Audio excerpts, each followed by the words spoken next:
नमस्कार, पंजाब केसरी टीवी देख रहे हैं आप। मैं हूं राहुल राणा। संपूर्ण हिमाचल में वक्त तो चला है दिन भर की तमाम बड़ी खबरों से आपको रूबरू करवाने का, लेकिन सबसे पहले एक नजर अब तक की हेडलाइन पर। हंगामे की भेंट चढ़ा विधानसभा सत्र का पहला दिन। विपक्ष ने सरकार पर लगाए आरोप, कहा प्रदेश की जनता बीजेपी से हुई तंग।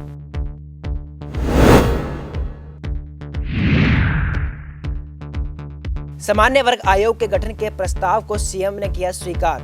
अगले बजट सत्र में होगा आयोग का गठन।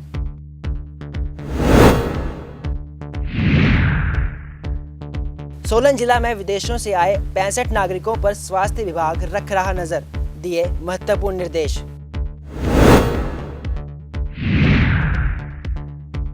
और शिमला के ढली में एचआरटीसी वर्कशॉप में लगी आग, टला बड़ा हादसा। और अब खबरें विस्तार से। धर्मशाला में विधानसभा सत्र का आज पहला दिन था। हालांकि पहला दिन आज हंगामे की भेंट चढ़ा। इस मौके पर नेता प्रतिपक्ष मुकेश अग्निहोत्री ने सरकार पर निशाना साधते हुए कहा कि आज के समय में प्रदेश की जनता बीजेपी सरकार से पूरी तरह तंग है। ऐसा कोई वर्ग नहीं है जिसे इस सरकार ने परेशान न किया हो। किसानों के बिल वापस लिए गए। अब जो है क्या कर्मचारियों को कह रहे हैं हम पंजाब वेतनमान भी देंगे, लेकिन बाहर सारी तरफ अराजकता मची हुई है। विधानसभा तक नहीं ये एमएलएस को पहुंचा पा रहे हैं। तो ये जो सारी परिस्थितियां हैं, अब हिमाचल, ये सरकार हिमाचल पे बोझ है। हिमाचल प्रदेश की जनता इस सरकार से नाराज है और इनको जाना चाहिए ताकि नई सरकार यहाँ पे स्थापित हो और जो है जनता का राज स्थापित हो सके। एक आखिरी सवाल आपसे, स्वर्ण आयोग को लेकर के आज विरोध हो रहा है। नहीं, ये सारी स्थितियां जो है, कि आप इसके पक्ष में हैं? देखिए, पक्ष विपक्ष की बातें नहीं हैं, समाज की बातें हैं, लेकिन फैसले तो सरकार को लेने हैं। सरकार कर क्या रही है? सरकार से सब लोग नाराज हैं। सरकार से कोई वर्ग ऐसा लग रहा है जो कि सरकार से खुश है। आप देखें कि पुलिस वालों को कैसे डील किया गया, और इनके राष्ट्रीय अध्यक्ष से मिलने आए, इन्होंने उनके खिलाफ मुकदमे दर्ज कर दिए। हर तरफ अराजकता का माहौल है, कहीं धरने हो रहे हैं, प्रदर्शन हो रहे हैं, हर तरफ हाहाकार मची हुई है। इस सरकार को रहने का अधिकार नहीं है। हिमाचल प्रदेश में अब 3 महीने में सामान्य जाति वर्ग आयोग का गठन किया जाएगा। इसकी घोषणा विधानसभा में मुख्यमंत्री जयराम ठाकुर ने की। हमारे लिए भी कमीशन का गठन किया जाए, और 2 बार 3 बार उन्होंने इस सारे विषय को लेकर के हमसे मांग भी की, और हम इस बात को थोड़ा सा देखने लगे कि भी पूरे देश भर में इस तर्ज पर कोई आयोग का गठन हुआ है कि नहीं हुआ। तो कुल मिलाकर के आज जब एक बहुत बड़ी संख्या में आकर के उन्होंने आग्रह किया, हमने उनकी बात सुनी है, और सुनने के बाद उनको कहा कि पूरे देश भर में आयोग सिर्फ एक जगह है, वो है मध्य प्रदेश में। और वो आयोग जो है वो सामान्य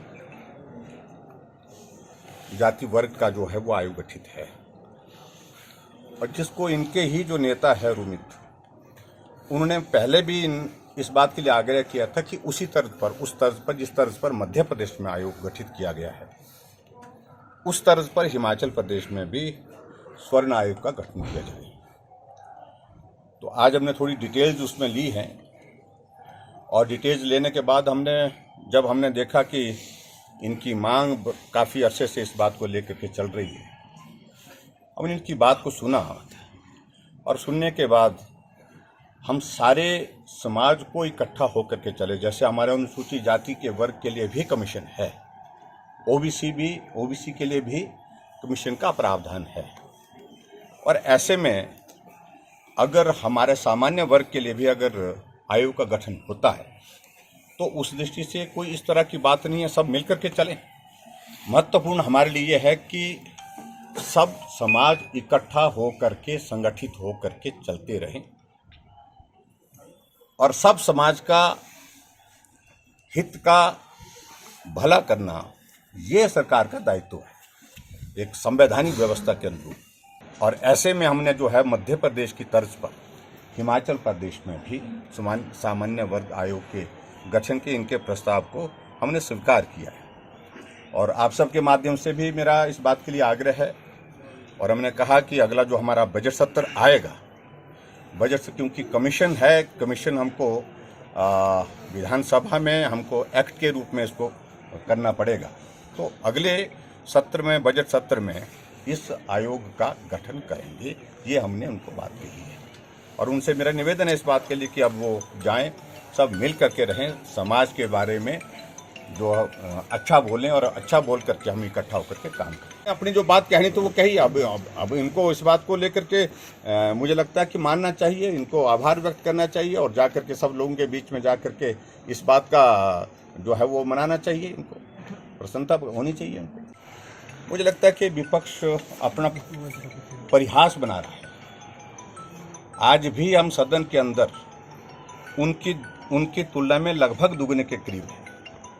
आज जब सदन के अंदर विपक्ष ने अविश्वास प्रस्ताव लाया और उस प्रस्ताव पर जब हमारे अध्यक्ष महोदय जी विधानसभा के उन्होंने अपनी व्यवस्था दी और व्यवस्था के साथ जब उनसे पूछा कि आप इसको प्रस्तुत करना चाह रहे हैं, उन्होंने कहा हाँ करना चाह रहे हैं। तो प्रस्तुतिकरण के लिए ये आवश्यक है कि 1/3 ऑफ द टोटल स्ट्रेंथ जो हाउस की जो हमारी संख्या है उसके अनुरूप वहाँ पर संख्या होनी चाहिए। वो संख्या कुल मिलाकर के जो खड़े हुए थे जितने भी सदस्य, शायद मित्र में 20 लोग खड़े थे और वो संख्या जो है उस प्रस्ताव को स्वीकार करने के लिए जो जितनी जरूरी चाहिए तो उतनी से है ही नहीं, 23 चाहिए थे। और इस कारण से वो प्रस्ताव जो है आगे बढ़ने से पहले ही गिर गया और स्वीकार कर दिया। अध्यक्ष महोदय ने उसकी व्यवस्था दे दी। जब उनको अच्छी तरह से मालूम है विपक्ष के लोगों को कि आज हिमाचल प्रदेश में भारतीय जनता पार्टी की सरकार का 4 साल का कार्यकाल पूरा हो रहा है और ये मैंडेट भारतीय जनता पार्टी की सरकार के लिए 5 साल तक के लिए और मेजॉरिटी हम उनसे दुगना है। ऐसी परिस्थिति में अपना मजाक बनाना, अपनी फजीहत करवाने का उनको शौक था, वो फजीहत उन्होंने करवाई और यही अपरिपक्व नेतृत्व की एक निशानी है जो आज विधानसभा के अंदर आप लोगों ने तमाशा देखा। हाँ, मेरा जाने का कार्यक्रम है। हालांकि मैंने कहा तो था मैंने कि भी हमारा विधानसभा का सत्र चल रहा है और विधानसभा सत्र के कारण जो है हमारे लिए थोड़ी सी कठिनाई होती क्योंकि ये विंटर सेशन वर्तमान सरकार के कार्यकाल का ये जो है वो अंतिम सत्र यहाँ धर्मशाला होता है। उसके बाद हमारे बजट सत्र होगा, उसके बाद हमारा मानसून सत्र, उसके बाद चुनाव। तो ऐसे सूरत में ये महत्वपूर्ण होता है। लेकिन फिर भी उनका कहना है कि चीफ मिनिस्टर काउंसिल की मीटिंग काफ़ी अरसे के बाद हो रही, लगभग ज़्यादा 2 साल से भी ज़्यादा वक्त हो गया। तो महत्वपूर्ण विषयों पर चर्चा होनी है, महत्वपूर्ण विषयों पर बातचीत होनी है। उस दृष्टि से उन्होंने बात कही केंद्र की ओर से हमको, और मेरा जाने का कार्यक्रम 13 तारीख को बन रहा है। शिमला के ऐतिहासिक रिज मैदान पर भाजपा जिला युवा मोर्चा ने सीडीएस विपिन रावत को श्रद्धांजलि दी। इस मौके पर उन्होंने कहा कि इस हादसे के बाद आज पूरा देश शोक में है।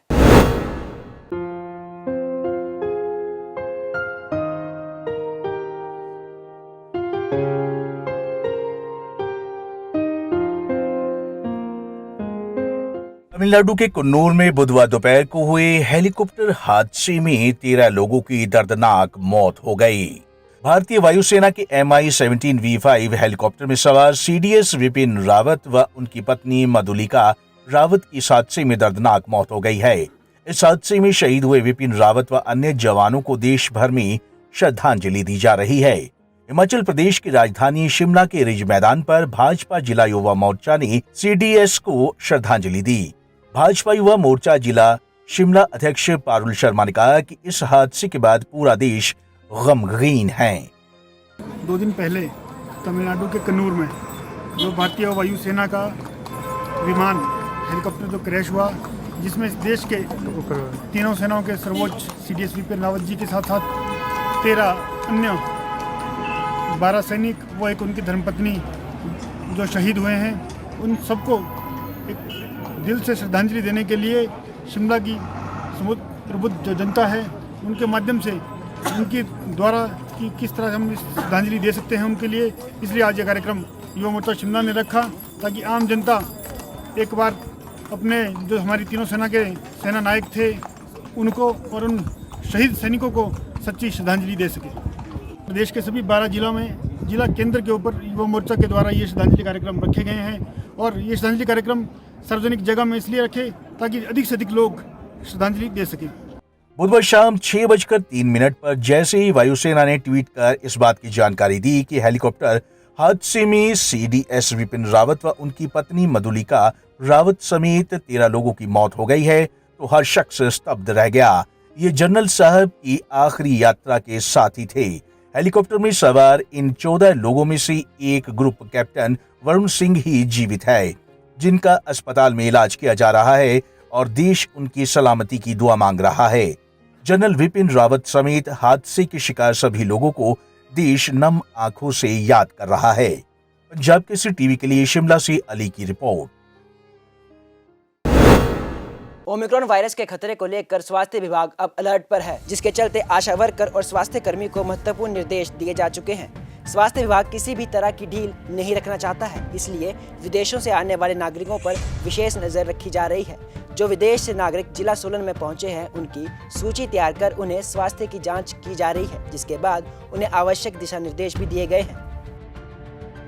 अगर हम बात करें जिला सोलन की तो 65 के करीब लोग आ चुके हैं और स्वास्थ्य विभाग और प्रशासन इसके लिए पूर्णतः सतर्क है। इसमें कोई भी ढील नहीं बरती जा रही है। जो भी बाहर से लोग आते हैं उनका एयरपोर्ट पे RT-PCR टेस्ट कर दिया जाता है।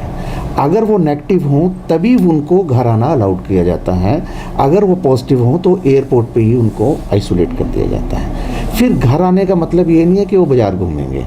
घर आने का है कि वो 7 दिन तक होम आइसोलेशन में वो रहेंगे और कोई सिम्टोमेटिक होता है या कुछ उस हिसाब से उसका इलाज किया जाएगा, नहीं तो 8वें दिन उसका RT-PCR रिपीट किया जाएगा।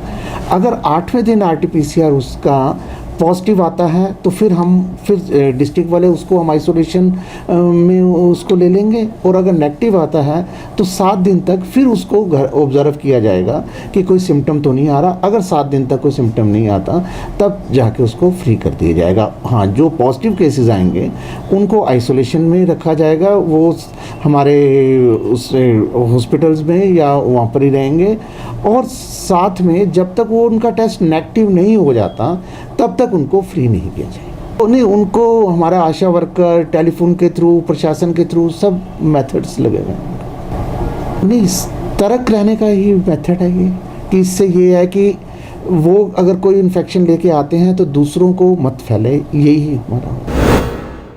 हमीरपुर के उल उपमंडल में लोग गंदा पानी पीने को मजबूर हैं। जिस टैंक में बंदर नहा रहे हैं, लोगों को मजबूरी में वही पानी पीना पड़ रहा है। पंचायत के लोगों का कहना है कि उन्होंने विभाग के पास कई बार इसकी शिकायत की, लेकिन किसी भी तरह की कोई सुनवाई नहीं हुई। ग्राम पंचायत बढ़ेड़ के उप प्रधान अनिल कुमार ने वीडियो जारी कर पेयजल टैंक की स्थिति से अवगत करवाया है। उनके अनुसार विभाग की लापरवाही से लोग गंदा पानी पीने को मजबूर हैं। शिमला के ढली HRTC वर्कशॉप में अचानक आग लगने से अफरा तफरी मच गई।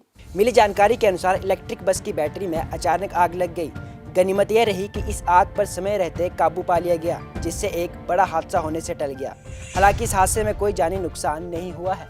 आज हमें कंट्रोल रूम शिमला में जो है 11:55 पर इस अग्निकांड की सूचना मिली, तो तुरंत माल रोड से एक गाड़ी जो है क्रू सहित मौके पर पहुंची और दूसरी छोटा शिमला से भी एक गाड़ी क्रू सहित मौके पर पहुंची। तो देखा कि यहाँ ढली HRTC वर्कशॉप में जो है बैटरी, जो गाड़ी की बैटरी होती है, उसमें आग लगी हुई थी। तो मौके पर पहुंचकर हमारे कर्मचारियों द्वारा उस आग को जो है पुरोडम से बुझाया गया और आग से तकरीबन लगभग कोई 3 लाख रुपए का नुकसान हुआ, जिसमें कि जो गाड़ी थी उसकी जो बैटरी पूर्ण से जल गई और जो बचाई गई संपत्ति है कम से कम 5 करोड़ के करीब है। संपूर्ण हिमाचल में आज के लिए मेरे साथ फिलहाल इतना ही। मुझे दीजिए इजाजत। नमस्कार।